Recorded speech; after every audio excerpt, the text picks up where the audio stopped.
చంద్రబాబు సర్కార్ క్రిందటిసారి 2014-19లో అధికారంలోకి వచ్చినప్పుడు ఈ ట్రీట్స్ అని చెప్పి ఒక కాన్సెప్ట్ని పెట్టింది.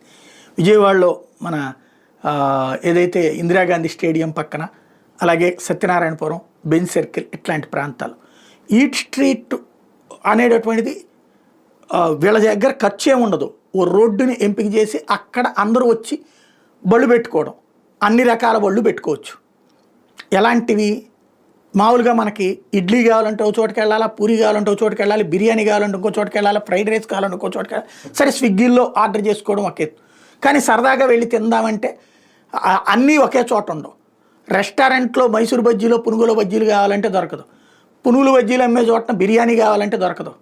ఇవన్నీ ఉన్న చోట జ్యూస్ దొరకపోవచ్చు, జ్యూస్ ఉన్న చోట సుగంధ సోడా దొరకపోవచ్చు, సుగంధ సోడా ఉన్న చోట మామూలు నిమ్మకాయ సోడా దొరకపోవచ్చు. ఇట్లాగా ఏది కావాలంటే అన్నీ కావాలంటే ఒక్కో చోట తీసుకోవాలి. ఈట్ స్ట్రీట్స్లో అన్నీ దొరుకుతాయి.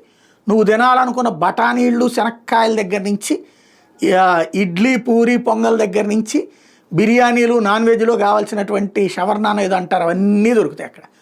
కాబట్టి అందరూ రాత్రిపూట్లన ఇంకోటి సరదాగా ఫ్యామిలీలతో రావడం, తర్వాత కుర్రోళ్ళు కొంత అతి చేస్తున్నప్పుడు కొంత తగ్గింది, కానీ ఇప్పటికీ ఈట్ స్ట్రీట్స్కి ఒక కాన్సెప్ట్ నడిచింది. ఇప్పుడు అట్లాంటిదే సరికొత్తదైనటువంటి కాన్సెప్ట్ తీసుకొస్తున్నారు, స్మార్ట్ స్ట్రీట్ వెండింగ్ మార్కెట్లట. ఇది ఫస్ట్ నెల్లూరులో ప్రయోగాత్మకంగా చేస్తున్నారు. ఇప్పుడు ఈ కంటైనర్ల సిస్టమ్ వచ్చేసింది కదా, కంటైనర్లు దాదాపుగా ఒక 200 షాపులు పెట్టిస్తారట, అన్ని రకాలు. ఇప్పుడు మనకి సూపర్ బజార్కి వెళ్ళి కొనుక్కుంటున్నాం అన్నీ, అంటే మనమే ఒక ట్రాలీ వేసుకుని మొత్తం తీసుకుని వెళ్తాం. అదే సందర్భంలో సూపర్ బజార్లో తినడానికి ఏమి ఉండదు, అంతా అయిపోయాక బయటకు వచ్చాక తినాలి. కూర్చోవాలంటే ప్లేస్ ఉండదు అక్కడ, కాళ్ళు నొప్పి బుట్టి అదంతా తిరిగేటప్పుడు కూర్చోవాలంటే ప్లేస్ ఉండదు.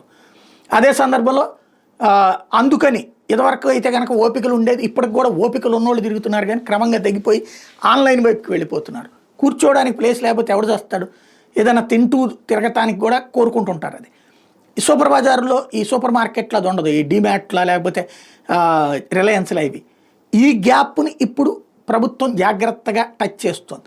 అన్ని షాపులు ఒక చోటనే ఉంటాయి. నీకు కావాల్సింది అది గుండు సూదా, పక్క పిన్నుల, జడరెబ్బన్ల దగ్గర నుంచి బిగిన్ చేసి నిత్యావసర వస్తువుల దాకా అన్నీ అక్కడే దొరుకుతాయి. కూరగాయలన్నీ సరదాగా వెళ్ళి అక్కడ షాపింగ్ చేసుకుంటూ మధ్యలో కావాల్సినవి తింటూ కాసేపు కావాలంటే కూర్చుని అన్నీ ఉండే విధంగా మార్కెట్లు సెట్ చేస్తున్నాడు. చాలా మంచి ఆలోచన, చక్కటి ఆలోచన. ఓ 200 మంది దాకా వ్యాపారస్తులు సెటిల్ అవుతారు. దాంతోపాటుగా ఎవరైతే ఈ దాంట్లో పనిచేసే స్టాఫ్, ఇదంతా కలిపితే ఒక 1000 మంది దాకా అక్కడ బ్రతకడానికి అవకాశం ఏర్పడుతుంది. ఆ ఊళ్ళల్లో ఉన్నటువంటి చిరు వ్యాపారులు, సాధారణంగా అధికార పక్షానికి సంబంధించినటువంటి వాళ్ళకే ఎక్కువ వస్తుంది, కానీ ఒక మంచి ఛాయిస్ అక్కడ. సూపర్ ఆలోచన, అభినందించాలి.